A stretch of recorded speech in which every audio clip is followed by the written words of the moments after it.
Hey everyone, have you ever wondered what the fundamental rules of our universe actually are? I mean, what if there was a rule book for reality itself, an operating system that everything runs on? Well, today we're going to dive right into it. So let's just start with the biggest question there is. What is all this stuff around us actually made of?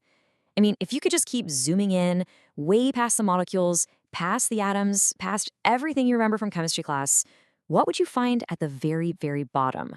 What are the ultimate building blocks of you, me, and everything we see? Well, for about the last half century, our best answer to that huge question has been this: the Standard Model of particle physics. You should think of it as our most detailed, most accurate map of the subatomic world. Now, it doesn't explain everything, not by a long shot, but it is unbelievably good at describing the fundamental particles and forces that make up our reality. To really get a handle on the Standard Model, we have to start somewhere familiar and then peel back the layers one by one, just like scientists did. And so our journey begins with something we've all heard of: the atom. Right, so this is the picture most of us have in our heads. It's kind of like a tiny solar system. You've got this super dense, positively charged nucleus right in the middle, and then you have these negatively charged electrons just zipping around it in these very specific orbits. And the whole thing is run by the wonderfully weird and counterintuitive rules of quantum mechanics. But here's the thing. This neat little picture wasn't some sudden eureka moment. Oh no, it's the result of a long detective story, pieced together over decades of brilliant experiments, a lot of wrong turns, and a ton of frustrated head-scratching. So back in the early 1900s, the best idea they had was called the plum pudding model. Basically, they thought electrons were just kind of floating around in a big blob of positive charge. Then, bam, in 1911, Ernest Rutherford's crazy experiment revealed a tiny, dense nucleus, which just completely changed the game. And just a couple of years later, Niels Bohr refined that idea, showing that electrons can only exist in very specific quantized energy levels. Each step got them a little closer to the truth. But, of course, the story doesn't end there. Physicists knew there had to be another layer to peel back. They started looking inside those protons and neutrons, and what they found? Well, it was a whole new zoo of even smaller particles. So as we dive deeper, the Standard Model organizes pretty much everything into two fundamental families. First, you have the fermions. These are the particles of stuff, the actual physical building blocks of matter. Think of them as the bricks. And then you have the bosons. These are the particles that carry the fundamental forces. They're the cosmic glue and the messengers that hold all those bricks together. Okay, so let's start with the matter, the bricks of the cosmos. Seriously, everything you can touch, see, or feel is made of particles from this one family. All matter, it turns out, is made of two types of particles: quarks and leptons. And they come in 3 generations.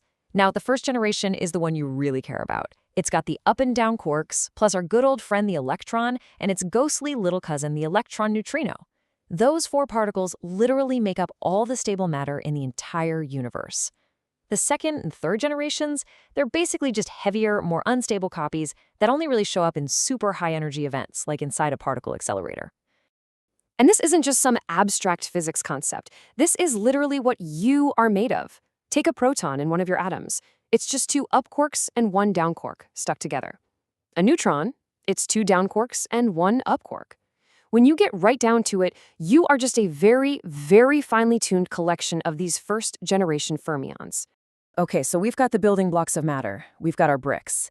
But how do they talk to each other? What holds one quark to another? What keeps an electron from just flying away from a nucleus? Well, that brings us to that second family of particles, the force carriers. So it turns out there are 4 fundamental forces in nature. We've got the incredibly powerful strong force that binds atomic nuclei. We've got electromagnetism that governs, well, almost everything you see, and the weak force, which is in charge of radioactive decay. The Standard Model does an absolutely brilliant job of uniting these 3. But, and this is a huge but, it doesn't include gravity. Gravity is the odd one out, and that remains one of the biggest mysteries in all of physics. All right, now get ready, because this is where things get really, really wild. Forces aren't just some invisible field or spooky action at a distance. The Standard Model tells us that forces are communicated by exchanging actual particles, those bosons we mentioned. It's kind of like 2 people standing on ice skates, throwing a bowling ball back and forth. The act of catching and throwing that ball is what pushes them apart. That's the force. So each of the three forces in the Standard Model has its own special messenger particle. Electromagnetism is carried by the photon, which, yep, is a particle of light. The strong force, which literally glues quarks together inside protons and neutrons, is carried by, you guessed it, the gluon. And the weak force is handled by these two heavy particles, the W and Z bosons. And this is how physicists actually draw this all out. It's called a Feynman diagram. See, you have two electrons coming in, they swap a messenger photon, and that exchange of information, that little particle being thrown back and forth, is what we feel as the electromagnetic force pushing them apart. It's just a beautiful and simple way to picture a deeply complex dance. So we've got our matter particles and we've got our force particles. But there's one giant glaring question left.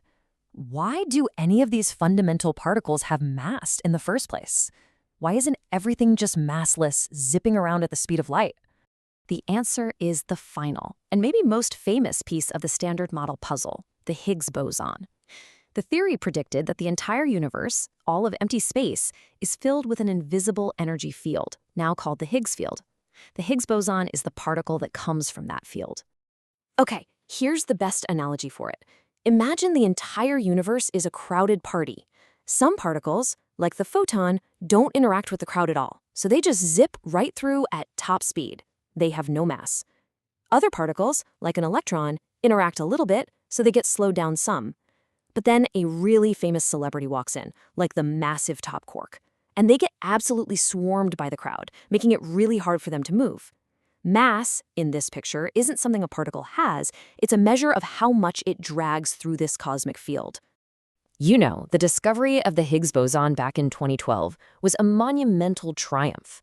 It was the last missing piece, and it finally completed the Standard Model.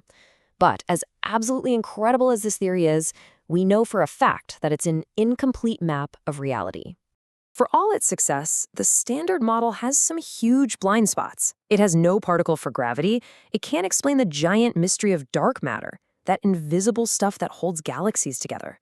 It doesn't tell us why there's so much more matter than antimatter. And it really struggles with something called the hierarchy problem, which basically asks why gravity is just trillions and trillions of times weaker than the other forces. It's a gap in our knowledge that just screams that something is missing. So here's the bottom line. The Standard Model is one of the most precisely tested theories in all of human history. It has worked every single time we've poked it, but it's also like a lighthouse that perfectly illuminates the vast, dark ocean of what we don't know. It is a beautiful, powerful, and totally unfinished story. And that leaves us right here, on the edge, with the most exciting question of all. What discoveries lie beyond our current map of reality?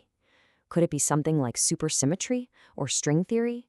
Or is it something so completely new that no one has even dreamed of it yet? The search for that next chapter in the universe's rulebook is what keeps physics moving forward. What do you think we're going to find?